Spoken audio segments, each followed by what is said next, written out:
श्री सच्चिदानंद सद्गुरु साईनाथ महाराज की जय। सद्गुरु श्री साईनाथुनि शरद बाबूजी की जय।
श्री सच्चिदानंद सद्गुरु साईनाथ महाराज की जय। सद्गुरु श्री साईनाथ शरद बाबू जी की जय। శ్రీ సాయినాథాయ నమః. శ్రీ సాయిబాబా సత్య చరిత్ర 12వ అధ్యాయం నిన్నటి తర్వాయి.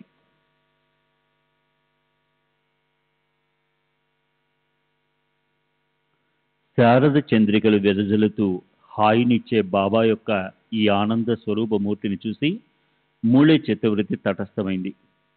తన మూల స్థితిని అతను మర్చిపోయాడు. ఈ విధంగా సాయి మహారాజ్ చేసిన చమత్కారం చూసి మూళే ఆకలి దప్పులు నశించిపోయాయి. తన గురు దర్శన సుఖాన్ని పొందడంతో అతనికి ఎంతో హర్షం కలిగింది. మనసుకు సంతృప్తి కలిగి అతను బాబా ముందు సాష్టాంగపడ్డాడు. ఆనందాశ్రువులు కారిపోగా బాబా చరణాలపై తల నుంచి అతను నమస్కరించాడు. ఎంతో కొంత దక్షిణ ఇచ్చి మళ్ళీ ఆయన చరణాలపై తలనుంచాడు. కనురెప్పల మాటు నుంచి ఉబ్బికిన ప్రేమాశ్రువులు జలజలకారి శరీరం రోమాంచితమైంది. కంటకు పూడుకుపోయింది. మనసులో అష్టభావాలు నిండిపోయాయి. ఇలా అనుకున్నాడు. మనసులో సందేహం పటాపంచలింది. నా గురు దర్శనం అయింది. బాబా అలౌకిక లీలను చూసి ముడితో పాటు అందరికీ కంఠం రుద్ధమైంది. ఈ అనుభవంతో అక్కడున్న వారందరికీ కాషాయం యొక్క అర్థం స్ఫురించింది. అదే సాయి, అదే ముళే. కానీ అతని మధ్యలో ఎలా మారిపోయాడు? ఇదే వారి మనసుకు ఆశ్చర్యం కలిగించింది. బాబా కుశలతను ఎవరు తెలుసుకోగలరు? ఆయన లీలలు అర్థం చేసుకోవడానికి కఠినం. అలాగే ఓ రెవెన్యూ అధికారి సాయి దర్శనం చేసుకోవాలనే కోరికతో తనతో పాటు తన డాక్టర్ మిత్రుడిని తీసుకుని షిరిడి బయలుదేరాడు. డాక్టర్ బ్రాహ్మణుడు, శ్రీరాముడి భక్తుడు. స్వయంగా సత్ప్రవర్తనతో ఉంటూ స్నాన సంధ్యలు, శాస్త్రాల్లో చెప్పబడిన ఆచరణను నియమంగా పాటించడాన్ని ఇష్టపడే వ్యక్తి. సాయిబాబా ముసల్మాను. తన ఆరాధ్య దైవం సీతాపతి శ్రీరాముడు కనుక తాను బాబాకు నమస్కరించను అని అతను మొదటే అతని మిత్రుడికి చెప్పాడు. ముసల్మాను పాదాలకు నమస్కరించడం మనసుకు నచ్చదు గనక షిరిడికి పోవడానికి మొదటి నుంచి నేను శంకిస్తూనే ఉన్నాను అని కూడా అన్నాడు అతను. ఆయన పాదాలపై పడమని నిన్నెవరూ అడగరు, లేదా బలవంతం చేయరు.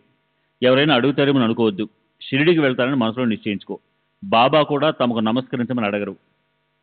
ఈ ప్రకారంగా రెవెన్యూ అధికారి వాగ్దానం చేశాక డాక్టర్కి వెళ్లాలన్న కోరిక కలిగింది. అప్పుడు మిత్రుడి మాటలపై విశ్వాసం పెట్టి అన్ని సంశయాలను దూరం చేసి దృఢ నిశ్చయంతో అతను సాయి దర్శనానికి వెళ్ళాడు. అయితే ఆశ్చర్యం ఏమిటంటే అతను షిరిడికి వచ్చి మసీదుకి వెళ్ళినప్పుడు అతనే మొదట సాష్టాంగం చేశాడు. అది చూసి అతని మిత్రుడికి ఆశ్చర్యం కలిగింది. అతను అడిగాడు, నీ నిశ్చయాన్ని ఎలా మర్చిపోయావు? నీవు ఆ ముసల్మానుకు మాకన్నా ముందే ఎలా సాష్టాంగం చేశావు? అప్పుడు ఆ డాక్టర్ ఆశ్చర్యకరమైన సంగతి చెప్పాడు. నేను శ్యామవర్ణంలో సౌందర్యాలు అలకిస్తూ కుసుమ కోమలంగా నాజూకుగా చక్కటి అవయవ సౌష్ఠవంతో ఉన్న శ్రీరాముణ్ణి చూశాను. వెంటనే శుద్ధ మనసుతో నమస్కరించాను. అతను అదే ఆసనం మీద కూర్చున్నాడు. అందరితో మాట్లాడుతున్నాడు. అర నిమిషంలో సాయి రూపం కనిపించసాగింది. అందుకే నాకు ఆశ్చర్యం కలిగింది. ఇదేమన్నా కళ కాదు కదా? ఆయన ముసల్మాన్ కాదు, ఆయన యోగ సంపన్న అవతార పురుషుడు. చోకామేళ జాతితో అంత్యజుడు. రోహిదాస్ చెప్పులు కుట్టేవాడు. కసాయివాడు సజ్జన్ హింస చేసేవాడు. వీరి జాతిని గురించి ఎందుకు ఆలోచిస్తాం? కేవలం జగత్తుకు ఉపకారం చేయడం కోసం, జననమరణ పరిభ్రమణ నుంచి తప్పించడం కోసం తమ నిర్గుణ నిరాకార రూపాన్ని వదిలేసి ఈ మహాత్ములు జగత్తులో అవతరిస్తారు. వీరు కేవలం కోరికలు తీర్చే కల్పతరువులే. ఈ క్షణంలో సాయి, మరు క్షణంలో రాముడు. నా అహం అనే అజ్ఞానం ఆయనకు సాష్టాంగం చేయగానే నశించిపోయింది. మర్నాడు డాక్టరు ఇలా నియమం పెట్టుకున్నాడు. సాయినాథులు నాపై కృప చూపనంత వరకు నేను మసీదులో అడుగు పెట్టను అని. అతను షిరిడిలో ఉపవసించాడు. ఈ ప్రకారంగా 3 రోజులు గడిచిపోయాయి. 4వ రోజు ఉదయం ఏం జరిగిందో శ్రద్ధగా వినండి. కాందేశ్లో ఉండే డాక్టర్ మిత్రుడు ఒకడు అనుకోకుండా సాయినాథుని దర్శనానికి వచ్చాడు. అతను 9 సంవత్సరాల తర్వాత కలిశాడని డాక్టర్కి ఎంతో ఆనందం కలిగింది. డాక్టర్ కూడా ఆ మిత్రుని వెనుక మసీదుకి దర్శనానికి వెళ్ళాడు. వెళ్ళి నమస్కరించగానే బాబా డాక్టర్ని ఇలా అడిగాడు, ఏం డాక్టర్, నిన్ను ఇక్కడికి రమ్మని పిలవడానికి నీ దగ్గరికి ఎవరైనా వచ్చారా? మరి ఎందుకు వచ్చావో చెప్పు. అలా మనసు గుచ్చుకునే ఆ ప్రశ్నను విని డాక్టర్ సిగ్గుపడ్డాడు. తను చేసుకున్న నిశ్చయం గుర్తొచ్చి మనసులో పశ్చాత్తాపం కలిగి ఎంతో బాధపడ్డాడు. అయితే ఆ రోజు అర్ధరాత్రి అతనిపై బాబాకు కృప కలిగి అతను నిద్రపోతున్నప్పుడు పరమానంద స్థితి మాధుర్యాన్ని రుచి చూపారు. తరువాత డాక్టర్ తన గ్రామానికి వెళ్ళిపోయినప్పటికీ ఆ సంపూర్ణ స్వానంద స్థితి అనుభవం 15 రోజులు అలాగే ఉండిపోయింది. అతనికి సాయి చరణాల్లో భక్తి పెరిగింది. శ్రీ సచ్చిదానంద సద్గురు సాయినాథ్ మహారాజ్ కీ జై. సద్గురు శ్రీ సాయినాథుని శరద్ బాబూజీ కీ జై.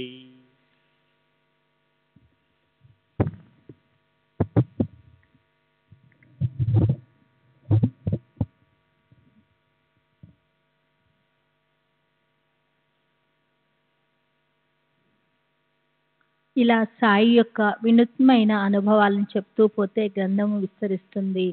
అయితే అది అపరిమితం అవుతుందేమో అన్న భయంతో ఆపుతున్నాను. మొదట మూలే కథ విని శ్రోతల చిత్తానికి ఆశ్చర్యం కలుగుతుందేమో, కానీ అందులో సారాన్ని, బోధని వారు అర్థం చేసుకోవాలి. ప్రతివారు తమ గురువులపై దృఢ విశ్వాసం పెట్టాలి. మరి వేరే ఎక్కడా ఉండకూడదు. ఆ భావార్థాన్నే మనసులో దృఢంగా పెట్టుకోవాలి. ఇంతకన్నా బాబా చేసిన ఈ లీలలో మరొక కారణం నాకు కనిపించడం లేదు. ఎవరు ఏమని ఆలోచించినా అర్థం మాత్రం ఇదే. తమ గురువుకి గొప్ప కీర్తి ఉన్నా అసలు కీర్తి లేకపోయినప్పటికీ తమ గురువు వద్దే విశ్వాసం ఉండాలి. అదే ఇందులోనే ఉపదేశము. పురాణ గ్రంథాలు శోధించినప్పటికీ వాటి నిండా ఇదే ఉపదేశం ఉంటుంది. అయినప్పటికీ అలాంటి అనుభవాలు కలగకుండా ఆ మాటల్లో విశ్వాసం పెట్టలేము. తమకి స్వయంగా ఖచ్చితంగా విశ్వాసం లేకున్నా స్వయంగా ఆత్మనిష్ట ఉన్నట్లు ప్రదర్శిస్తారు. వారి జన్మలో కలిగే కష్టాలన్నీ అడుగడుగునా స్పష్టంగా కనిపిస్తాయి. ఇదంచా నాస్తి పరం చాన. ఇది ఉండదు, అది ఉండదు. ఎప్పుడూ మనసుకి ఏదో ఒక చింత. ఒక్క క్షణం కూడా మనసుకు శాంతి ఉండదు. ముక్తులమన్న గొప్పలు మాత్రం చెప్పుకుంటుంటారు. ఇక రాబోయే అధ్యాయం దీనికన్నా మరింత మాధుర్యము ఉంటుంది. పదే పదే తీసుకున్న సాయి దర్శన అపరిమిత ఆనందానుభవాన్ని కలిగిస్తుంది. భక్త భీమాజీ పాటేలు క్షయరోగం ఎలా పోగొట్టారు?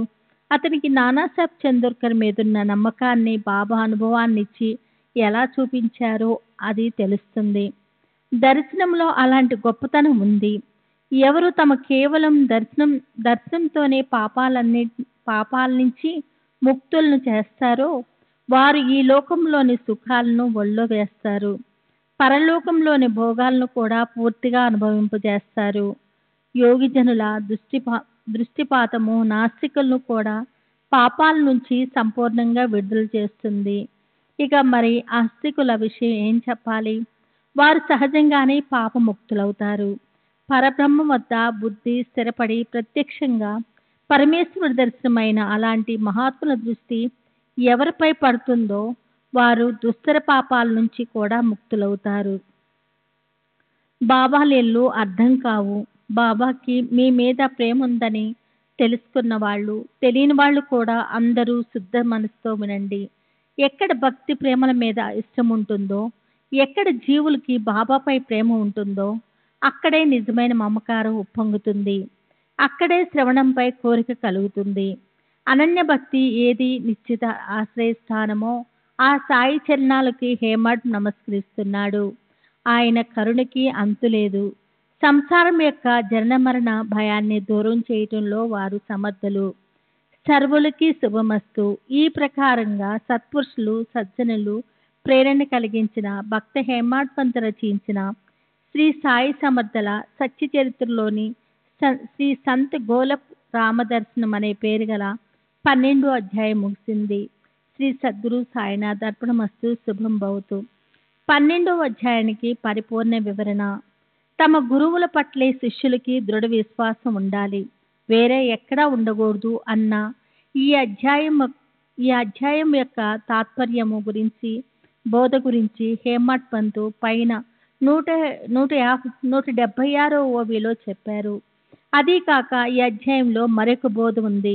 గడిచిన 9వ అధ్యాయంలో బాబా ఆజ్ఞను పాటించకపోవటం వల్ల భక్తులకు కలిగిన సంకటాల గురించి మనం చదివాము. ఇప్పుడు ఈ అధ్యాయంలో కాకా మహాజని, బాపూసాహెబ్ దోమాలు, నానాసాహెబ్ నిమోర్కర్ భార్య వీరంతా బాబా ఆజ్ఞను పాటించడం వల్ల ఇబ్బందులు పడకపోవటమే కాక వారి పనులు సక్రమంగా జరిగాయి.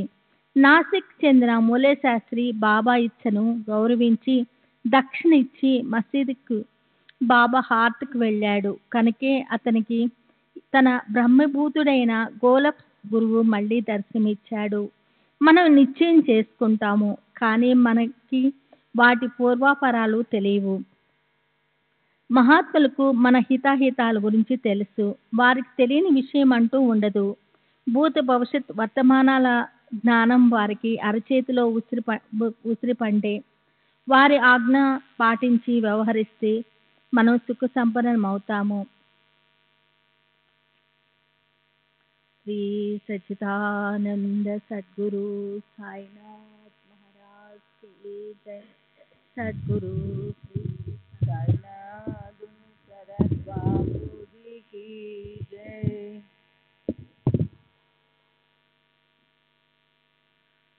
13వ అధ్యాయం శ్రీ భీమాజీ క్షయ నివారణ.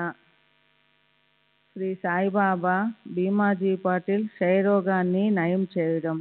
శ్రీ సాయిబాబా మాటలు ఒక్క వాక్యంలో సంక్షిప్తంగా భావాన్ని వ్యక్తం చేసేటట్లుగా ఎంతో చిన్నవిగా ఉండేవి. అయితే అర్ధ గాంభీర్యం వల్ల వాటిని తెలుసుకోవడం కష్టంగా ఉండేది. వైశాల్యంతో అవెంతో ప్రశస్తంగా ఉండేవి. అయితే ఐక్యతలో కూడా అవి అలాగే ఉండేవి.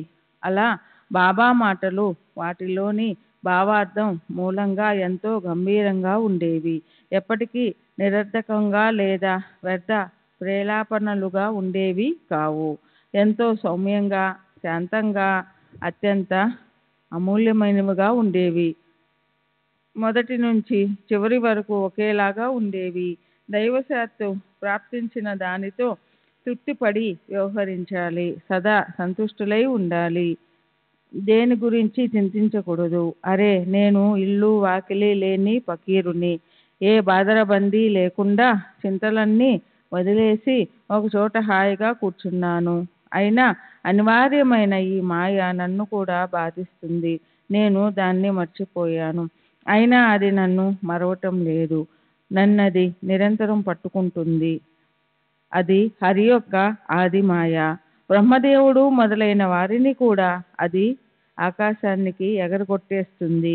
అక్కడ నాలాంటి నిరుపేద ఫకీరు అనగా ఎంత? హరి ప్రసన్నుడైతేనే దాని పీడ విరగడవుతుంది. హరి యొక్క అఖండ భజన చేయకుండా మాయని నివారించడం శక్యం కాదు. అలా మాయ గొప్పతనాన్ని బాబా తమ భక్తులకు చెప్తూ ఉండేవారు. హరి సేవతో, పూజతో దాన్ని శాంతింపజేయడానికి సదా భజన చేసే స్థితిని ప్రశంసిస్తూ ఉండేవారు. మహాత్ములు నా చైతన్యమూర్తులు అని శ్రీకృష్ణ భగవానులు భాగవతంలో ఉద్ధవుడికి స్పష్టంగా చెప్పిన మాటలు తెలియని వారెవరు? కనుక భక్తుల శ్రేయస్సు కోసం దయాసాగరులైన సాయి సమర్థుల సత్య అర్థ యుక్త పలుకులను వినమ్రతతో వినండి. పాపాలు కడుక్కుపోయినా ఆ నిజమైన పుణ్యాత్ములే నా భజనను పట్టుకుంటారు. వారే నన్ను తెలుసుకుంటారు. సాయి సాయి అని నిత్యము ఉచ్చరిస్తే నేను సప్త సముద్రుల అవతల ఉన్న శ్రద్ధతో విచారపూర్వకంగా వారిని రక్షిస్తాను. ఈ నా మాటల మీద విశ్వాసం పెట్టండి. అప్పుడు ఖచ్చితంగా మీకు శ్రేయస్సు కలుగుతుంది. నాకు ఏ రకమైన పూజ అవసరం లేదు. నాకు అష్టోపచార షోడశోపచార పూజలు ఉపచారాలు అక్కర్లేదు. అపరిమిత భక్తి భావం ఉన్న చోటే నా నివాసం ఉంటుంది అని బాబా భక్తులపై ప్రేమ వల్ల పదే పదే చెప్పేవారు. ప్రేమలోలికే ఆ మాటలు ఇప్పుడు గుర్తుకు తెచ్చుకొని మనసుని పరవశింపచేద్దాం. అలా వారు శరణన్న వారిని వెన్నెట్టి ఉండే దయామయులైన సాయి సకుడే. భక్తుల పక్షం చక్కగా వహించి ఆయన చేసిన విశేషం చూడండి. అనేక చోట్ల తిరిగే మనసుని శ్రద్ధాయుక్తంగా ఏకాగ్రం చేసి ఈ వినూత కథా సుమాన్ని సమూలంగా ఆగ్రహించండి. అప్పుడు మీ కార్యాలు సాఫల్యం చెందుతాయి. సాయి నోటి నుండి జాలువారి అమృత వృష్టి ఇక్కడ పుష్టిని అంటే సంతోషము, తృప్తి, సృష్టిని కలిగిస్తుంది. తమకు హితం కలిగించుకోవాలని మనసులో ఉంటే షిరిడీ రావడంలోని శ్రమని ఎవరు విసుక్కుంటారు? గడిచిన అధ్యాయంలో జరిగిన కథ ఇది. ఒక అగ్నిహోత్రునికి సమాధిగతులైన అతని గురు దర్శనాన్నిచ్చి బాబా అతన్ని ఆనందింపజేశారు. ఇప్పుడు ఈ అధ్యాయం అంతకంటే మధురంగా ఉంటుంది. క్షయరోగంతో కృంగి కృషించిన ఒక భక్తుణ్ణి స్వప్నంలో శిక్షించి బాబా అతనికి ఆరోగ్యాన్ని ప్రసాదిస్తారు. కాబట్టి భావిక భక్తులు పాపాలను నాశనం చేసే నిగూఢమైన ఆ సాయినాథుని చరిత్రను బాగా శ్రద్ధగా వినండి. ఈ చరిత్ర పుణ్యప్రదమైనది. ఇది సర్వులను పవిత్రులను చేయగలది. అంతెందుకు, ఇది గంగానది పవిత్ర జలమే. ఇహపర లోకాల హితాన్ని సాధింపజేయగల ఈ చరిత్రను వినే శ్రోతల చెవులు ధన్యం. ఈ చరిత్రను అమృతంతో పోలుద్దామంటే అమృతమేమన్నా దీనికంటే మధురంగా ఉంటుందా? అమృతం కేవలం ప్రాణాన్ని రక్షిస్తుంది. కానీ ఈ చరిత్ర మాత్రం జన్మ రాహిత్యాన్ని ఇస్తుంది. తమకు సంపూర్ణ అధికారం ఉందని భావించే ప్రాణులు తమకిష్టమొచ్చినట్లు తాము చేయగలమని భావించేవారు ఈ కథను విని తీరాలి. నిజంగానే జీవుడు ఒకవేళ స్వతంత్రుడైతే మరి సుఖ సుందరి కోసం రాత్రింబవలు కష్టపడినా కూడా అతనికి దుఃఖమే ఎందుకు కలుగుతుంది? ఇది ఆడే వింత ఖేల. దుఃఖాగ్ని కీలలను దూరం చేసుకోవడానికి అడుగడుగున అత్యంత జాగ్రత్తగా ఉన్నప్పటికీ అది పనిగట్టుకొని మరీ మనలనే వెతుక్కుంటూ మన వెనక పడుతుంది. తప్పించుకోపోతే మెడకొచ్చి చుట్టుకుంటుంది. తీసి పారేద్దాం అంటే మరింతగా పెనవేసుకుంటుంది. అహోరాత్రులు ఎంతో శ్రమపడి అలసిపోయే జీవుల ఈ చేతలు వ్యర్థ ప్రయాసాలే. జీవులు ఒకవేళ నిజంగా స్వతంత్రులైతే పూర్ణంగా సుఖ అప్సరాంగని ఆలింగనం చేసుకొని స్వాధీనం చేసుకునేవారు. దుఃఖాన్ని పొరపాటున కూడా అనుమాత్రం అంటేవారు కాదు. స్వతంత్ర బుద్ధి ఉంటే పాపం చేయడం ఎప్పటికీ జరిగేది కాదు. పుణ్యాన్నే పుష్కలంగా సంపాదించుకొని సుఖాలనే సమృద్ధిగా పెంచుకునేవారు. అయితే జీవులు స్వతంత్రులు కారు. వారి వెనుక కర్మతంత్ర ఉంటుంది. ఆ తంత్రం ఆడే ఆట అతి విచిత్రం. కర్మలన్నిటినీ చేసే సాధనం ఆ తంత్రం చేతిలోనే ఉంటుంది. పుణ్యకర్మలు చేయడం వైపు జీవులు లక్ష్యం పెడతారు. అయితే పాదాలు మాత్రము పాపకర్మల వైపు పరుగులెత్తుతాయి. మంచి పనుల వైపు మరలి వాటిని వెతుకుతూ పోతే చెడు కర్మలే శరీరాన్నిచ్చి చుట్టుకుంటాయి. పూణే జిల్లా జున్నూరు తాలూకాలోని నారాయణ గావుకి చెందిన భీమాజీ పాటిల్ కథను ఇప్పుడు వినండి. అది నోరూరించే మధురామృతమే. భీమాజీ ఇల్లు సుఖసంపన్నంగా ఉండేది. వచ్చేపోయే వారికి అక్కడ భోజన సదుపాయాలుండేవి. అతని మనసులో ఎన్నడూ దుఃఖం దూరేది కాదు. ముఖంలో మందహాసాలే చిందులు వేసేవి. దైవ సంకల్పం విలక్షణమైనది. లాభం లేదా హాని అనేవి మనకు తెలియకుండానే కలుగుతాయి. కర్మభోగాలు నడుచుకుంటూ వచ్చేస్తాయి. లేనిపోని రోగాలు శరీరంలో పుట్టుకొస్తాయి. క్రీస్తు శకం 1909 సంవత్సరం భీమాజీకి దురదృష్టకరమైన పీడను కలిగించింది. విపరీతమైన దగ్గుతో క్షయరోగం పట్టుకుంది. జ్వరం రావడం మొదలెట్టింది. భరించరానంతగా దగ్గు వచ్చేసింది. జ్వరం కూడా విపరీతంగా పెరగసాగింది. రోజు రోజుకి అది తీవ్రంగా పెరుగుతూ పోయింది. భీమాజీ నిరాశపూరితుడయ్యాడు. నోటి నుంచి 24 గంటలు కఫం వచ్చేది. అటు ఉప్పు ఇటు తీపి కాని నీరు, రక్తాలతో కూడిన వాంతులయ్యేవి. కడుపులో ఒకటే త్రిప్పుతూ ఉండేది. ప్రాణం విలవెల్లాడిపోయేది. అలా రోగంతో పీడించబడుతూ భీమాజీ మంచానికి అంటుకుపోయాడు. కాళ్ళు చేతులు బలహీనపడి అతను క్షీణించిపోయాడు. అన్ని రకాల ఉపాయాలు చికిత్సలు అయ్యాయి. అయినా నయం కాకపోయేసరికి అతను ఎంతగానో కృంగిపోయాడు. అన్నపానీయాల హితవు పోయింది. రోగగ్రస్తులకిచ్చే గంజిలాంటి తేలికపాటి ఆహారం కూడా అతనికి జీర్ణమయ్యేది కాదు. అందువల్ల జీవుడి స్థితి సహింపరానిదై భీమాజీ పరిస్థితి అస్తవ్యస్తమై అతనికేమీ తోచని అయోమయ పరిస్థితి ఏర్పడింది. దేవతలకు అన్ని రకాల పూజ అర్చనలు సేవలు చేశారు. వైద్యులు డాక్టర్లు చేతులెత్తేశారు. పాపం భీమాజీ తాను జీవిస్తాడన్న ఆలోచనకు నీరు వదిలేశాడు. అతను విచారంతో కృంగిపోయాడు. పాటిల్ మనసు కుమిలిపోయింది. ఇక తానెంతో కాలం బ్రతికి ఉండడు అనిపించసాగింది. రోజు రోజుకి ఎంతగానో నిరాశపడి కృషించిపోయాడు. రోజులు అతి కష్టంతో ఈడ్చసాగాడు. కులదేవతను ఎంతగానో ఆరాధించాడు. ఆమె కూడా ఆరోగ్యాన్ని ఇవ్వలేదు. జ్యోతిష్కులని, భూత పిశాచాలను పోగొట్టే వారిని, మాంత్రికులను అడిగి పాటీలు అలసిపోయాడు.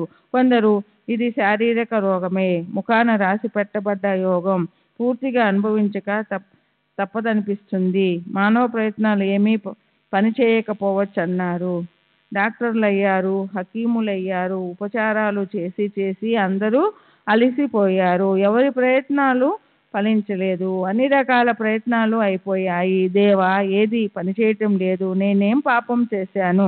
అదెలాంటి పాపం అని పాటిల్ అత్యంతంగా ఆక్రోశించాడు. దైవం ఎంత విలక్షణమైన వాడు! సుఖాల్లో మునిగి తేలే వారికి తన స్మరణను ఒక క్షణం కూడా అవనీయడు. నిజంగా ఆయన లీలలు అద్భుతం. మరి ఆయన మనసుకి తోచినప్పుడు అనేక రకాల కష్ట పరంపరాలను పంపించి తన స్మరణ చేయించి భక్తుల చేత నారాయణ పరుగునరా అని అనిపిస్తాడు. సరే, దుఃఖంతో వ్యాకులు చెందిన భీమాజీ పిలుపుని విని దేవుడు వెంటనే పరవళ్ళు తొక్కే ప్రేమతో పరుగున వచ్చాడు. నానాసాహెబ్ చందోర్కర్కి లేఖ వ్రాయాలనిపించింది భీమాజీకి. నానాసాహెబ్ ఏదో ఒకటి చేస్తాడు, అది ఇతరులెవరి వల్ల కాదని పాటిల్కి పూర్తి విశ్వాసం కలిగింది. అదే అతని పాలిట శుభశకునమయ్యింది. అదే అతని రోగం తగ్గడానికి కారణమయ్యింది. తర్వాత అతను నానాసాహెబ్కి వివరంగా లేఖ వ్రాసి పంపాడు. భీమాజీకి నానాసాహెబ్ గుర్తొచ్చాడంటేనే సాయిబాబా ఒక్కసారిగా గుర్తొచ్చినట్లు రోగం నయమవడానికి మార్గం సుగమమయ్యింది. మహాత్ముల చాతుర్యం తర్కానికి అందనిది. అది కాలచక్రపు రచనే అయినప్పటికీ అక్కడ కూడా ఈశ్వరుడి సంకల్పమే ఉంటుంది. కనుక ఎవరైనా సరే మరో రకంగా ఆలోచించి ఊరికే గొప్పలు చెప్పుకోకూడదు. మంచి చెడు కర్మల సూత్రధారి ఈశ్వరుడే. చంపేవాడు ఆయనే, తప్పించేవాడు ఆయనే, చేసేవాడు ఆయన ఒక్కడే. పాటిల్ చందోర్కర్కి ఇలా వ్రాశాడు: మందులు తిని తిని నా ప్రాణానికి విసుగొచ్చింది.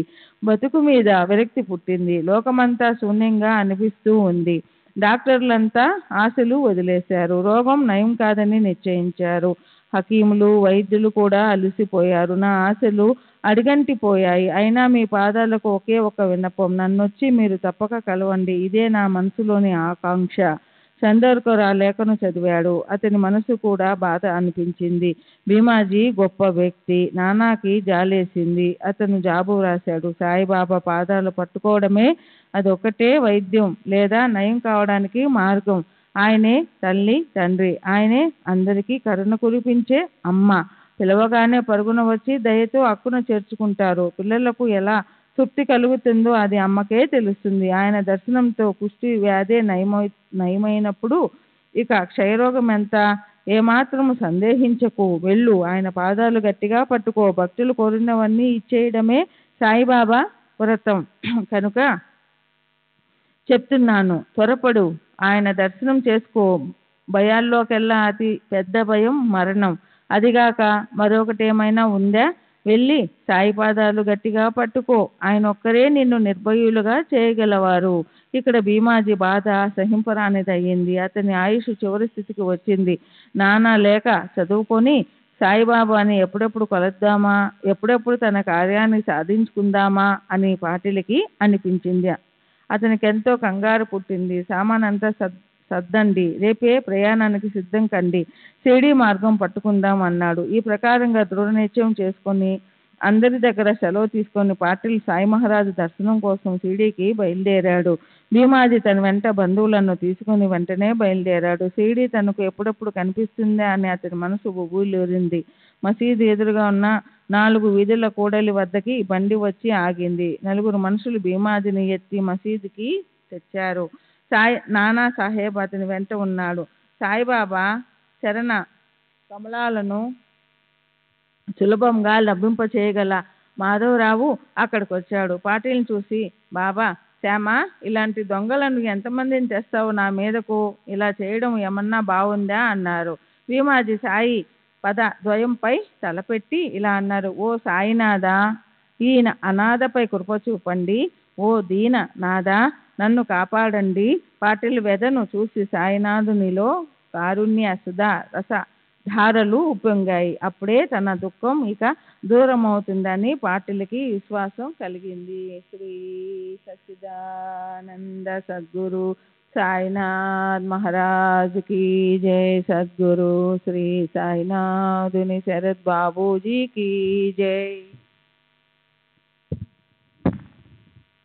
భీమాజీ పాటిల్ అలా అస్వస్థుడవటం చూసి మృత జీవితాన్ని అమృతమయంగా మార్చగల కృపాసాగరులైన సాయి సమర్థుల మనసు ఎంతగానో ద్రవించిపోయింది.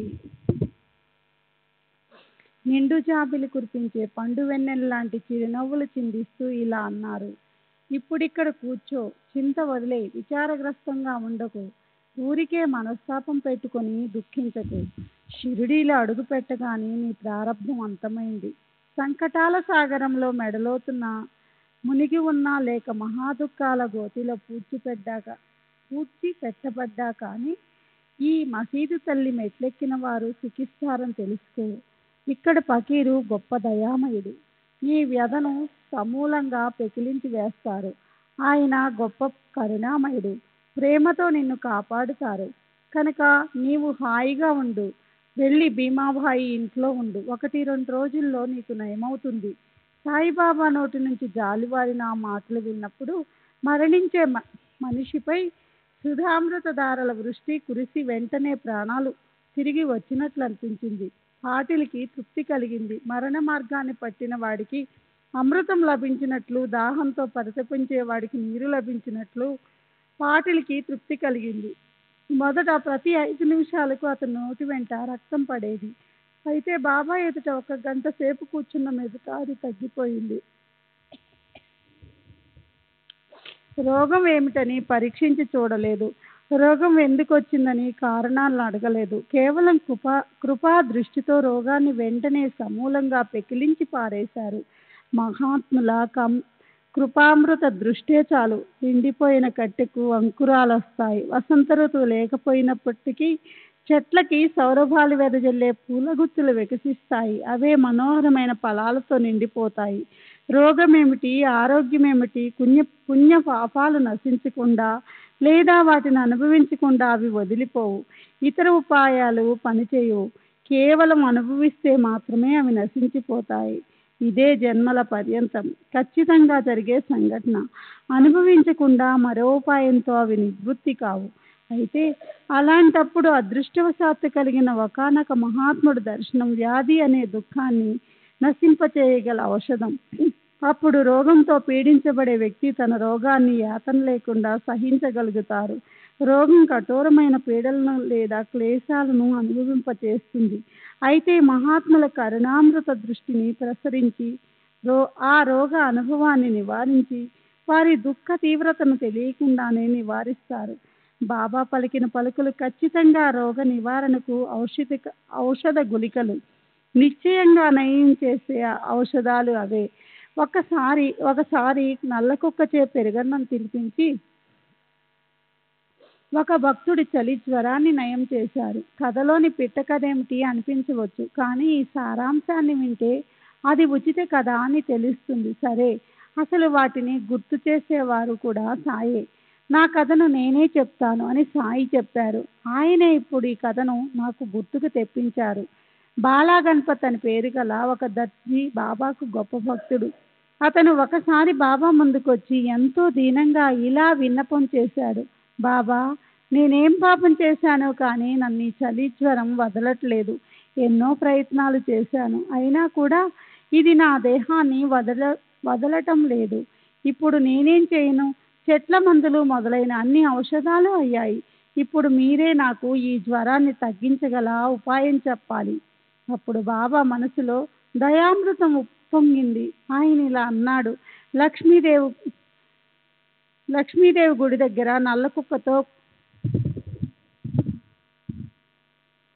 నల్ల కుక్కతో కొన్ని పెరుగన్నం ముద్దలు తినిపిస్తే నీ రోగం వెంటనే నయమవుతుంది. బాల భయంగా ఇంటికి వెళ్ళి చూస్తే అక్కడ గిన్నెలో అన్నము, దాని పక్కన పెరుగు కనిపించాయి. బాల మనసులో ఇలా అనుకున్నాడు, పెరుగన్నం అయితే దొరికింది, కానీ గుడి ప్రక్క ఇప్పుడు నల్ల కుక్క ఉంటుందా? అయితే బాలాది అనవసరపు చింతే అయింది. చెప్పిన చోటికి పోయి చూస్తే ఒక నల్ల కుక్క తోకాడిస్తూ ఎదురుగా రావటం అతనికి కనిపించింది. యోగంగా అలా కలిసి రావటం చూసి బాలాకు ఆనందం కలిగింది. దాంతో పెరుగన్నం తినిపించి ఆ కబురు బాబాకు చెప్పాడు. తాత్పర్యం చెప్పాలంటే ఇప్పుడు జరిగిన దాని గురించి ఎవరేమనుకున్నప్పటికీ అప్పటి నుంచి చలి జ్వరం పోయింది. అతనికి విశ్రాంతి దొరికింది. అలాగే ఓసారి బాపు సాహెబ్ ఊటీకి కడుపులో అస్వస్థత వల్ల అదే పనిగా విరోచనాలతో పాటు వాంతులవసాగాయి. అతని అలమారు అన్ని రకాల మందులతో నిండి ఉంది, కానీ అందులో ఒక్క మందు కూడా పనిచేయలేదు. బాపు సాహెబ్ మనసులో ఎంతో గాబరపడ్డాడు, విచారగ్రస్తుడయ్యాడు. ఆగకుండా ఏ విరోచనాలతో అతనెంతో నీరసపడ్డాడు. నిత్య నియమానుసారం బాబా దర్శనం కోసం వెళ్దామన్నా అందుకు కూడా అతనికి శక్తి లేకపోయింది. ఈ సంగతి బాబా చెవిని పడింది. ఆయన బాపు సాహెబ్ని పిలిపించి తన ఎదుట కూర్చోబెట్టి ఇలా అన్నారు. ఖబర్దార్, ఇక మీదట మల విసర్జనకు వెళ్ళకూడదు, వాంతులు కూడా ఆగిపోవాలి. తరువాత అతని వైపు చూసి తర్జనతో బెదిరిస్తూ మళ్ళీ అవే మాటలు అన్నారు. గమ్మత్తు ఏమిటంటే ఆ మాటల భయంతో 2 రోగాలు పారిపోయాయి. బుట్టికి నయమైంది. మరొకసారి షిరిడీలో కలరా ప్రబలినప్పుడు దాంతో బుట్టి చాలా అవస్థపడ్డాడు. వాంతులు, విరోచనాలు విపరీతంగా అయ్యి అతని ప్రాణాలు దాహంతో విలవిల్లాడాయి. కడుపులో వికారం పుట్టింది. డాక్టర్ పిల్లే దగ్గరలో ఉన్నాడు. అతను అన్ని ఉపాయాలు చేశాడు. చివరికి ఏదీ ఉపయోగపడలేదు. అప్పుడు పిల్లే బాబా వద్దకు వెళ్ళాడు. జరిగిందంతా చెప్పి ఇలా అడిగాడు, కాఫీ త్రాగించమంటారా, నీరు త్రాగించనా, ఏది మంచిది? బాబా ఇలా అన్నారు, అతనిచే అక్రూట్, బాదం, పిస్తాలను వేసిన పాలు త్రాగించమని. అదే అతనికి జావల, పప్పు నూకలు మరిన్ని నీళ్లతో ఉడికించి చేసిన ద్రవం మీద తేట పనిచేస్తుంది. అప్పుడు అతని దాహం తీరి వెంటనే రోగం తగ్గుతుంది. నిజంగా ఆ జావ త్రాగగానే బుట్టి బాధ తగ్గిపోయింది. ఆక్రూట్, పిస్తా, బాదం తింటే కలరా తగ్గటం అనేది చాలా ఆశ్చర్యం. అయితే బాబా మాటలపై ఉన్న విశ్వాసంతోనే అన్నీ సఫలమవుతాయి. అక్కడ సందేహంతో పని లేదు. ఒకసారి అలందీకి చెందిన ఒక స్వామి సాయి సముద్రుల దర్శనం చేసుకోవాలనే కోరికతో షిరిడీ గ్రామానికి వచ్చాడు. బాబా నివాసమైన మసీదుకు చేరుకున్నాడు. అతనికి చెవికి సంబంధించిన అనారోగ్యం, అందువల్ల అతనికి శాంతి, నిద్ర కరువయ్యాయి. శస్త్రచికిత్స చేసినప్పటికీ పిసరంతైనా ప్రయోజనం కలగలేదు. పోటు విపరీతంగా పెరిగిపోయింది. ఏ ఉపాయమూ పనిచేయలేదు. కనుక షిరిడీ నుంచి వెళ్ళిపోవాలనుకుని బాబా ఆశీస్సుల కోసం అతను మసీదుకెళ్ళాడు. సాయి చరణాలకు నమస్కరించి విభూది ప్రసాదం లభించిన తర్వాత స్వామి సదా సర్వదా తనపై కృప చూపమని, తనని ఆశీర్వదించమని కోరాడు. మాధవరావు దేశపాండే అప్పుడు అక్కడే ఉన్నాడు. అతను స్వామి చెవి వ్యాధి గురించి బాబాకు విన్నపం చేశాడు. బాబా కూడా అల్లా అచ్చా కరేంగా, అల్లా మంచి చేస్తారు అని స్వామికి ధైర్యం చెప్పారు. అలా ఆశీస్సులు లభించాక స్వామి తిరిగి పూణే వెళ్ళిపోయాడు. అతని నుంచి 8 రోజుల తరువాత ఒక జాబు వచ్చింది. బాబా ఆశీర్వదించిన మరుక్షణం చెవిపోటు తగ్గిపోయింది. వాపు మాత్రం అలాగే ఉండిపోయింది. మళ్ళీ చికిత్స చేయాలని ముంబైకి వచ్చి ఇదివరకటికి డాక్టర్ దగ్గరే చూపించుకున్నారు. మరి బాబాకి ఈ ఇబ్బంది గురించి ఎలా తెలిసిందో ఏమో కానీ చెవి వద్ద ఉన్న వాపు డాక్టర్కు కనిపించలేదు. డాక్టర్ ఇప్పుడు చికిత్స చేయవలసిన అవసరం లేదు అన్నాడు. ఈ ప్రకారంగా బాబా కేవలం ఆశీర్వాదంతో స్వామి భయంకర చింత దూరం అవటం అందరికీ ఆశ్చర్యం గొలిపింది. అలాంటిదే మరొక కథ ఈ సందర్భంలో చెప్పటం ఉచితం అనిపిస్తుంది. ఇప్పుడు ఈ కథను శ్రోతలకు చెప్పి ఈ అధ్యాయాన్ని ముగిస్తాను. మసీదు సభా మండపంలో నేల మీద బండలు పరచటం మొదలవటానికి 8 రోజుల ముందు కాకా మహాజన్కి సహింపరాని అజీర్ణం చేసింది. అతనికి విపరీతంగా విరోచనాలు అవసాగాయి. అతను ఎంతో బాధపడ్డాడు. అతను లోపల బాబాపై భారం వేసి ఔషధాలు కానీ, చిట్కాలు కానీ, ఏ మందులు కానీ వాడలేదు. సాయిబాబా పూర్వ సర్వజ్ఞులని మహాజనికి తెలుసు. కనుక అతను ఆ బాధను బాబాకు చెప్పలేదు. ఆయన తలుచుకున్నప్పుడే దాన్ని బాగు చేస్తారని విశ్వాసం ఉండటం వల్ల అతను ఆ వ్యాధిని భరించాడు. ప్రారబ్ధాన్ని ఆనందంగా అనుభవిస్తాను, కానీ పూజలో మాత్రం అవాంతరం కలగకూడదు అన్న ప్రబల ఇచ్చ కాక మనసులో ఉంది. తరువాత విరోచనాలు ఎప్పుడు ఎన్ని అయినా సరే హారతి మాత్రం తప్పిపోకూడదని కాక ఏం చేశాడో చూడండి. ఒక చెంబు నిండా నీరు నింపుకొని చీకట్లో కూడా అది చేతికి అందేటట్లు దాన్ని మసీదులో ఒక మూల పెట్టాడు. స్వయంగా బాబా పాదాలు నొక్కటం కోసం బాబా దగ్గర కూర్చున్నాడు. శ్రీ సచ్చిదానంద సద్గురు సాయినాథ్ మహారాజ్ కీ జై. సద్గురు శ్రీ సాయినాథ్.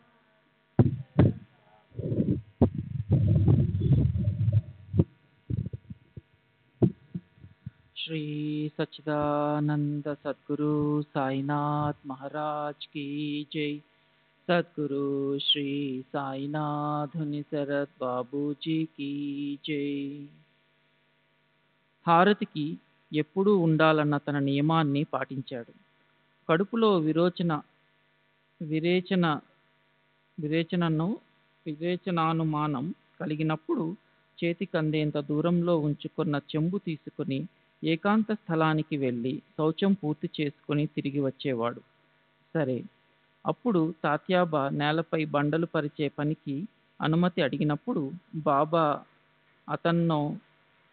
అతనితో ఏమన్నారో వినండి.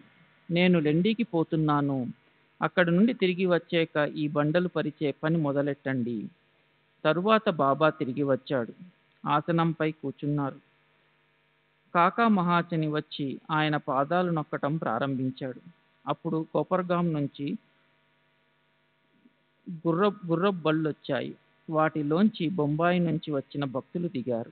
పూజా సామాగ్రితో సహా మసీదులోకొచ్చి బాబాకి నమస్కరించారు. ఇతర భక్తులతో పాటు అప్పుడు అంధేరీ నుంచి పాటిల్ వచ్చాడు. పూజ కోసం పూలు, అక్షింతలు వగైరా తీసుకుని ఎదురు చూస్తూ కూర్చున్నాడు. ఇంతలో ఎదురుగా రథాన్ని నిలిచి ఉంచే ఖాళీ స్థలంలో పలుగుతో తవ్వి బండలు పరిచే పని ప్రారంభించారు. పలుగు శబ్దం విని బాబా విచిత్రంగా అరిచారు. భయంకరంగా కళ్ళు ఉరిమారు. వెంటనే నరసింహావతారం ధరించారు. పలుగుతో ఎవరు కొట్టేది? వాళ్ళ నడుం విరిచేస్తాను అని బాబా సత్కా తీసుకొని లేచారు. అందరూ భయపడిపోయారు. కూలీలు పలుగుని వదిలేసి పారిపోయారు. అందరూ లేచి పరిగెత్తారు. కాకా కూడా భయపడ్డాడు. ఇంతలో బాబా అతని చేయి పట్టుకొని ఇలా అన్నారు, ఎటుపోతున్నావు? కూర్చో. అప్పుడు తాత్యాకోతే, లక్ష్మీబాయి వచ్చారు. వారిని చూసి బాబా ఇష్టం వచ్చినట్లు శాపనార్థాలు పెట్టారు. ప్రాంగణం బయట ఉన్న వారిని కూడా బాబా చివాట్లు పెట్టారు. ఇంతలో బాబా అక్కడ పడి ఉన్న వేయించిన ఏరుశనగ పప్పు గింజల సంచిని చేత్తో తీసుకున్నారు. బాబా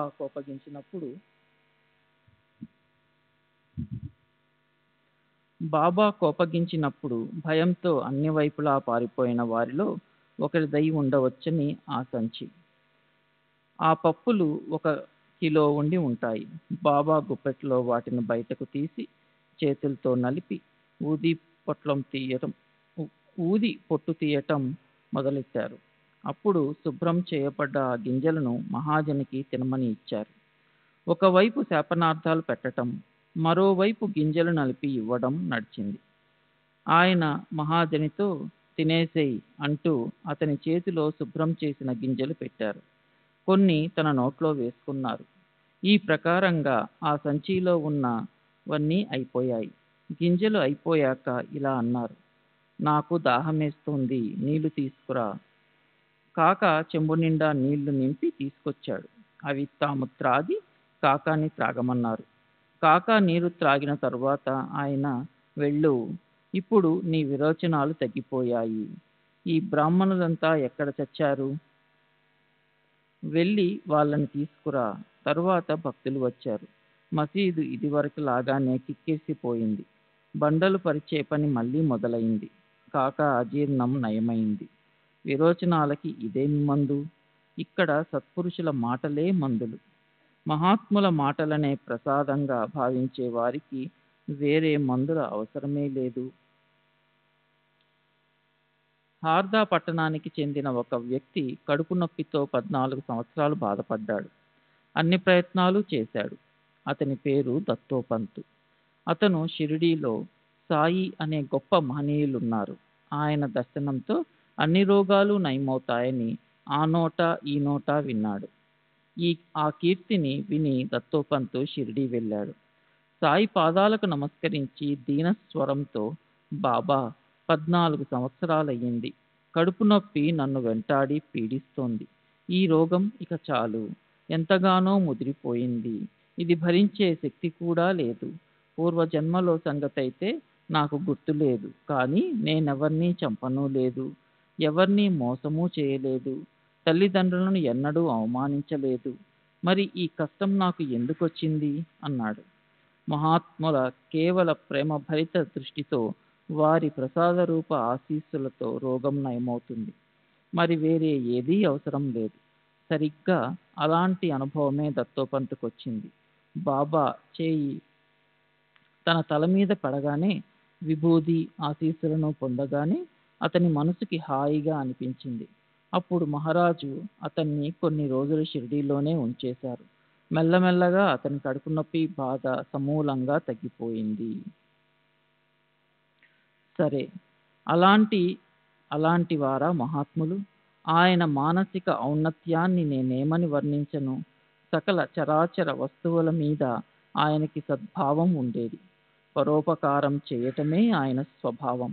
ఈ శబ్ద స్తోత్రాలను గానం చేస్తుంటే ఒకటి తరువాత మరొకటిగా అనేక విషయాలు గుర్తుకొస్తున్నాయి. మరిప్పుడు గడిచిన సందర్భంలోని భీమాజీ చరిత్రను ముందుకు నడిపిద్దాం. సరే, బాబా విభూది తెప్పించి భీమాజీకి కొంచెం ఇచ్చారు. కొంచెం అతని నుదుటి మీద పెట్టారు. తమ చేతిని అతని తలపై పెట్టారు. బసకి తిరిగి వెళ్ళటానికి అతనికి అనుజ్ఞనిచ్చారు. పాటిల్ నూతనోత్సాహంతో బండి వరకు తనే నడుచుకుంటూ వెళ్ళాడు. అక్కడి నుంచి బాబా చెప్పిన చోటికి వెళ్ళాడతను. ఆ ప్రదేశం చాలా ఇరుగ్గాను చిన్నదిగాను ఉంది. అయినప్పటికీ ఆ స్థలాన్ని బాబా సూచించారు. అదే దాని మహత్వం. అప్పుడే మట్టిని దిమ్మెసతో చదును చేసి సరిసమానంగా చేయటం వల్ల అది తడిగా ఉంది. అయినా పాటిల్ అది బాబా ఆజ్ఞగా భావించి దాన్నే తనకు వసతిగా చేసుకున్నాడు. భీమాజీకి గ్రామంలో ఎంతో మంది తెలుసు. అతనికి పొడిగా ఉన్న స్థలం వేరే చోట దొరికేదే. అయితే బాబా నోటి నుంచి చెప్పబడ్డ స్థలాన్ని వదిలేసి వేరే స్థానం గురించి ఆలోచనే అతను చేయలేదు. అక్కడే 2 గోనె సంచీలు పరుచుకొని వాటి మీద పక్కేసుకొని భీమాజీ ప్రశాంత చిత్తంతో నిద్రపోయాడు. అదే రోజు రాత్రి ఇలా జరిగింది. భీమాజీకి ఒక కలొచ్చింది. బాల్యంలోని స్కూల్ టీచరు కల్లోకొచ్చాడు. పాటిల్ని అదే పనిగా కొట్టసాగాడు. చేతిలో ఒక పేము బెత్తం తీసుకుని కొట్టి కొట్టి అతని వీపు చీరేశాడు. పద్యంలోని ఒక వాక్యాన్ని కంఠస్థం చేయమని తన శిష్యుణ్ణి బాగా బాధించాడు. ఆ పద్యం ఏమై ఉంటుందా అని శ్రోతలు గొప్ప కుతూహలంతో ఉంటారని దానిలోని ప్రతి అక్షరము నేను విన్నది విన్నట్లు చెప్తున్నాను. అన్యగృహాల్లో పాదం పెట్టటం అంటే ఎవరు దాన్ని పాము పడగపై పాదం పెట్టటంలా భావిస్తారో, లోబి చేతి నుండి డబ్బు రావటంలా ఎవరి నోటి నుంచి మాటలు వినటం ఎంత కష్టమో, ఇంట్లో డబ్బున్నా లేకున్నా భర్త సాహచర్యమే సుఖకరంగా ఎవరు అనుకుంటారో, అలా భర్త ఇష్టాన్ననుసరించి ప్రశాంత చిత్తంతో వ్యవహరించే ఆ స్త్రీయే జగత్తులో నిజమైన పతివ్రత. అయితే ఈ శిక్ష దేనికోసమో ఆ విషయం అసలు తెలియలేదు. టీచర్ బెత్తాన్ని వదలడం లేదు. అతను గొప్ప మొండి పట్టుదలతో ఉన్నాడు. తరువాత వెంటనే మరో కలొచ్చింది. అది దీనికంటే విలక్షణంగా ఉంది. ఎవరో ఓ వ్యక్తి వచ్చి అతని ఛాతిని నొక్కుతూ కూర్చున్నాడు. అతని చేతిలో ఓ పత్రాన్ని తీసుకుని భీమాజీ ఛాతిపై సన్నికల్లుగా చేశాడు. భీమాజీ ప్రాణం విలవిల్లాడిపోయింది. అతనికి సరాసరి వైకుంఠానికే పోయినట్లయింది. అప్పుడు కల ముగిసింది. భీమాజీకి కళ్ళు మూతలు పడ్డాయి. అందువల్ల మనసుకి కొంచెం స్వస్థత చిక్కింది. తరువాత సూర్యోదయమైంది. పాటిల్ నిద్రలేచాడు. అతని మనసుకి అపూర్వమైన స్వస్థత కలిగింది. రోగం అన్న మాటే లేకుండా అది సమూలంగా సమసిపోయింది. పత్రం, బెత్తం, సన్నికల్లు గుర్తు ఎవరికుంటుంది? స్వప్నాలను జనులు భ్రమ అంటారు. అయితే అప్పుడప్పుడు అందుకు వ్యతిరేకమైన అనుభవం కలుగుతుంది. అదే క్షణంలో పాటిల్ రోగం పూర్తిగా నశించిపోయి దుఃఖం దూర తీరాలకు పారిపోయింది. పాటిల్ మనసుకి ఎంతో సంతృష్టి కలిగింది. తను మళ్ళీ జన్మనెత్తినట్లనిపించింది. అతను మెల్లగా బాబా దర్శనానికి బయలుదేరాడు. ఆత్మీయత వెలుగులు వెదజల్లే నిండు జాబిల్లి లాంటి బాబా ముఖం చూసిన పాటిల్కి ఆనందమనే సముద్రం ఉవ్వెత్తున ఎగసింది. ఆనందంతో అతని మొహం విప్పారింది. కళ్ళకి గ్లాని కలిగి అవి అరమోడ్పులయ్యాయి. ఆ రెప్పల మాటు నుంచి ఉబికిన ప్రేమాశ్రువులు పరవళ్ళు తొక్కుతూ వరదలై ప్రవహించాయి. అతను బాబా పాదాలపై తన తల నుంచి ఇలా అన్నాడు: బెత్తంతో శిక్షించినందుకు, గుండెని బద్దలు చేసినందుకు పరిణామం ఖచ్చితంగా మంచి ఫలితాన్ని ఇచ్చింది. దీనికి రుణాన్ని తీర్చుకోవడం పామరులనైన నా వల్ల కాదు.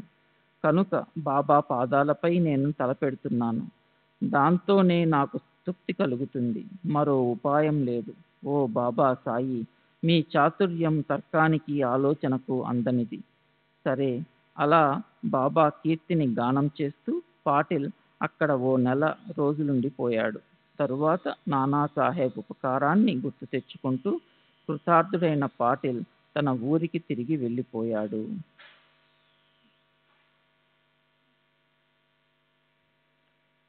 అలా భక్తి శ్రద్ధలు పెనవేసుకోగా ఆనందపూర్ణంగా అయ్యింది చిత్తం. సాయి కృప అనే ఉపకారాన్ని గుర్తుంచుకొని భీమాజీ పాటిల్ తరచూ షిరిడీకి వస్తుండేవాడు.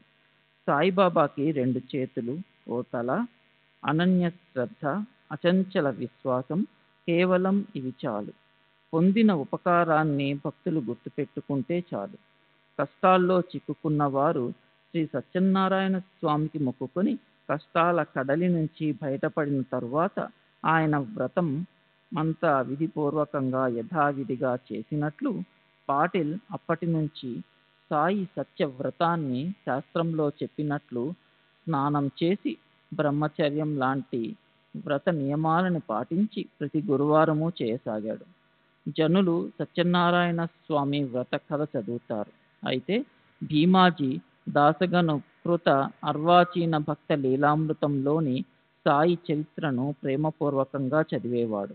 ఆ గ్రంథంలోని 45వ అధ్యాయంలో గనుదాసు అనేక మంది భక్తుల చరిత్రలు వర్ణించాడు. దానిలోని సాయినాథుని గురించి 3 అధ్యాయాలే ఈ సాయి సత్యవ్రత కథలు. అన్ని వ్రతాల్లోకి ఇదే ఉత్తమ వ్రతంగా ఆచరిస్తూ పాటిల్పై 3 కథలు చదువుతుండేవాడు. దానివల్ల అతనికి అపరిమిత సుఖం లభించింది. అతని మనసుకి శాంతి కలిగింది. పాటిల్ ఎప్పుడూ స్నేహితులు, బంధువులతో కలిసి ఆనందం ఉప్పొంగే మనసుతో నియమంగా సాయి సత్యవ్రతం చేస్తుండేవాడు. నైవేద్యానికి శ్రీ సత్యనారాయణ వ్రతంలో లాగే అదే కొలతతో నైవేద్యంలోని ప్రతి ఒక్క పదార్థం అంటే పిండి, నెయ్యి, చక్కెర, సవాసేరు కానీ లేదా 1.25 కిలో కానీ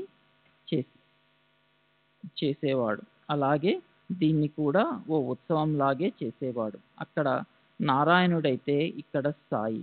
2 చోట్ల ఏ విధమైన హెచ్చుతగ్గులు లేవు. పాటిల్ అలాంటి పద్ధతి మొదలెట్టాడు. అదే ఆచారాన్ని గ్రామంలో గ్రామస్తులు కూడా పాటించారు. తరువాత అక్కడ సాయి సత్యవ్రతం కొనసాగింది.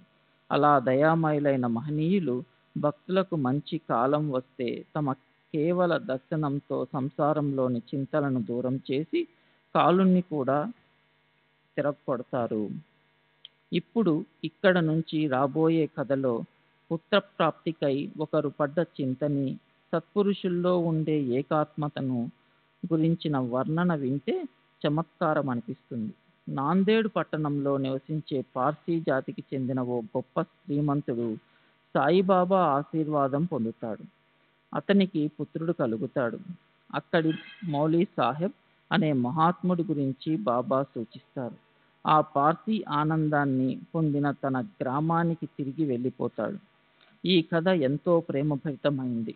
శ్రోతలు స్వస్థ చిత్తంతో వినాలి. అప్పుడు వారికి సాయి సర్వ వ్యాపకత్వము అలాగే వాత్సల్యము తెలుస్తాయి.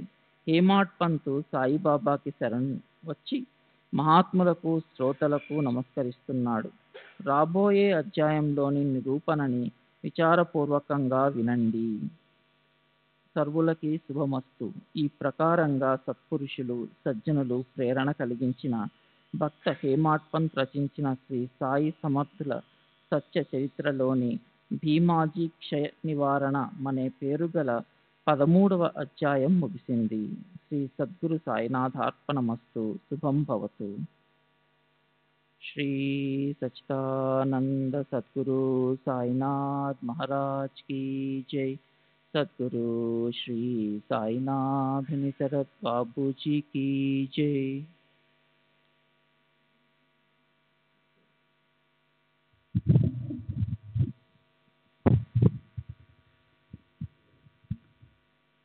13వ అధ్యాయానికి పరిపూర్ణ వివరణ. ఈ అధ్యాయంలో చెప్పిన కథల నుంచి భక్తుల రోగాలను తమ కేవల వచనాలతో, ఆశీర్వాదంతో బాబా ఎలా నయం చేసేవారో మనకు తెలుస్తుంది. అప్పుడప్పుడు ఆయన ఉపాయం విచిత్రంగానూ బాధాకరంగానూ ఉండేది. అయినప్పటికీ కూడా భక్తులకు రోగం నయమయ్యేది. తాత్పర్యం గుణం ఔషధంలోనో లేదా ఉపాయంలోనో కాక బాబా చేతిలో, ఆశీర్వాదంలో ఉంది. భీమాజీ కథ చెప్తున్నప్పుడు హేమాడ్పంత్ కొన్ని సిద్ధాంతాలను స్పష్టం చేసి చెప్పారు. 1. మొదటిది, ఈ జగత్తులో మానవ ప్రాణులకు దేవుడు బుద్ధి ఇచ్చినప్పటికీ దాన్ని వాడుకుని మనసులో నిశ్చయించుకున్నట్లు తమ ఇష్టం వచ్చినట్లు వ్యవహరించలేరు. వారి వెనుక కర్మతంత్రం పట్టుకుని ఉంటుంది. జన్మల పర్యంతం చేసిన కర్మల సంస్కారం, వాటి ప్రారంధాల పరిణామం వారిని చెడు మార్గం వైపు లాక్కెడతాయి. శ్రద్ధ పుణ్యం వైపు పోతే పాదాలు పాపాల వైపు లాక్కెడతాయి. సత్కర్మను శోధిస్తూ పోతుంటే కుకర్మలు అడ్డుగా వస్తాయి. కనుక సత్కర్మలు చేసి పరమార్థం సాధించడం కోసం మానవులు గొప్ప ప్రయత్నం చేయవలసి ఉంటుంది. ఇంతేకాదు సద్గురుని ఆశ్రయించవలసి ఉంటుంది. 2. రెండవ సిద్ధాంతం, మానవులు సుఖం కోసం అహోరాత్రులు ప్రయత్నం చేసినప్పటికీ పూర్వకర్మల ఫలాలుగా దుఃఖాలు వారి మెడకు చుట్టుకుంటాయి. అంతెందుకు, అవి వెతుక్కుంటూ మరీ వస్తాయి. వారించాలని చూస్తే మెడకు చుట్టుకుంటాయి. నెట్టి పారేద్దామనుకుంటే మరింతగా పెనవేసుకుంటాయి. ఇదంతా జీవుల వ్యర్థ శ్రమ. అలా అహోరాత్రులు వారు అత్యంత శ్రమతో అలసిపోతారు.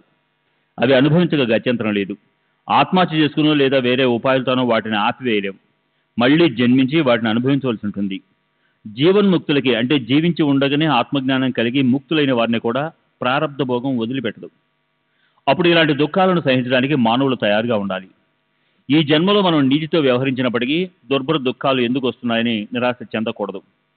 ఇంకా పరిశుద్ధ ఆచరణతో వ్యవహరిస్తున్నా కూడా ఎందుకు నాకు ఈ దుఃఖావస్థ, దుష్కర్మలకు దూరంగా ఉన్న నా తలపై ఎందుకు ఈ పాపాలు అని పదే పదే అనకూడదు. 3. మూడో సిద్ధాంతం, అలాంటి దుఃఖాలను నివారించుకోవడానికి ఒక ఉపాయం మాత్రం ఉంది. అదేమిటంటే సద్గురువుని లేదా ఎవరో ఒక మహాత్ముడిని శరణనటం. వారి కృపాదృష్టి పడితే మానవులు ఆ దుఃఖాన్ని సహజంగా ఏ యాతనలు లేకుండా అనుభవించగలుగుతారు.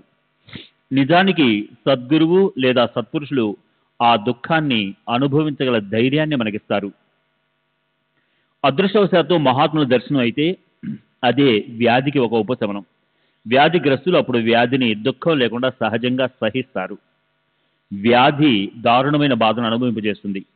సత్పురుషులు తమ కరుణ జాలువారి దృష్టిని ప్రసరింపజేసి దుఃఖం లేకుండా అనుభవింపజేసి వాటిని నివారిస్తారు. ప్రతి ఒక్క సందర్భంలోనూ మనసులో ఉండే సద్గురువు లేదా సత్పురుషులు తమ దైవీ శక్తిని ఉపయోగించి భక్తుల దుఃఖాలన్నింటినీ కలిపి ఒక్కసారిగా అనుభవింపజేసి వారిని వెంటనే వాటి నుంచి విడుదల చేస్తారు. లేదా ఆ దుఃఖాన్ని తాము తమ మీదకు తీసుకుని ఆ భక్తులను విడుదల చేస్తారు. చివరికి ఈ అధ్యాయంలో భక్తులు సద్గురువుకి లేదా మహాత్ములకి తమ కృతజ్ఞతలు ఎలా వ్యక్తం చేయాలో ఆ బోధ మనకు కలుగుతుంది. వారు ఎప్పుడూ అవాప్తకాములుగా ఉంటారు కనుక మహాత్ములకు తమ భక్తులపై లాభం కోరని ప్రీతి ఉంటుంది. అప్పుడు వారి ఉపకారానికి బదులు తీర్చుకోవడం కోసం ఈ క్రింది ఓవిని గుర్తుపెట్టుకోవాలి. 2 చేతులు, 1 తల, అనన్య శ్రద్ధ, దృఢ విశ్వాసం, ఇవి చాలు. పొందిన ఉపకారాన్ని భక్తులు గుర్తుంచుకుంటే చాలు. అది తప్ప సాయినాథులకి మరొకటి అవసరం లేదు. శ్రీ సచ్చిదానంద సద్గురు సాయినాథ్ మహారాజ్ की जय. सद्गुरु श्री साईनाथ शरद बाबू जी की जय.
श्री सच्चिदानंद सद्गुरु साईनाथ महाराज की जय।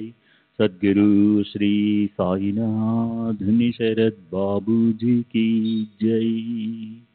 साई रहम नजर करना, बच्चों का पालन करना। साई रहम नजर करना, बच्चों का पालन करना। जाना तुमने जगत पसारा, सब ही झूठ जमाना। जाना तुमने जगत पसारा, सब ही झूठ जमाना। साई रहम नजर करना, बच्चों का पालन करना। साई रहम नजर करना, बच्चों का पालन करना। मैं अंधा हूँ बंदा आपका, मुझसे पद दिखलाना। मैं अंधा हूँ बंदा आपका, मुझसे पद दिखलाना। साई रहम नजर करना, बच्चों का पालन करना। साई रहम नजर करना, बच्चों का पालन करना। दास गण कहे अब क्या बोलूं, थक गई मेरी रसना। दास गण कहे अब क्या बोलूं, थक गई मेरी रसना। साई रहम नजर करना, बच्चों का पालन करना। साई रहम नजर करना, बच्चों का पालन करना। रहमो नजर करो अब मोरे साई, तुम दीना नहीं मुझे माँ बाप भाई। रहमो नजर करो मैं अंधा हूँ बंदा तुम्हारा। मैं अंधा हूँ बंदा तुम्हारा। मैं ना जानू, मैं ना जानू, मैं ना जानू अल्लाह इलाही। रहमो नजर करो, रहमो नजर करो अब मोरे साई। तुम्हारी ना नहीं मुझे माँ बाप भाई। रहमो नजर करो काली जमाना मैंने गमाया। काली जमाना मैंने गमाया। साथी आखिर का, साथी आखिर का, साथी आखिर का तुम भी न कोई। रहमो नजर करो, रहमो नजर करो अब मोरे साई। तुम्हारी न नहीं मुझे माँ बाप भाई। रहमो नजर करो अपने मस्जिद का झाड़ू गण है। अपने मस्जिद का झाड़ू गण है। मालिक हमारे, मालिक हमारे, मालिक हमारे तुम बाबा साई। नमो नजर करो, रहमो नजर करो अब मोरे साई। तुम्हारी ना नहीं मुझे माँ बाप भाई। रहमो नजर करो। श्री सच्चिदानंद सद्गुरु साईनाथ महाराज की जय। सद्गुरु श्री साईनाथ शरद बाबू जी की जय।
श्री सच्चिदानंद सद्गुरु साईनाथ महाराज की जय। सद्गुरु श्री साईनाथुनि शरद बाबू जी की जय।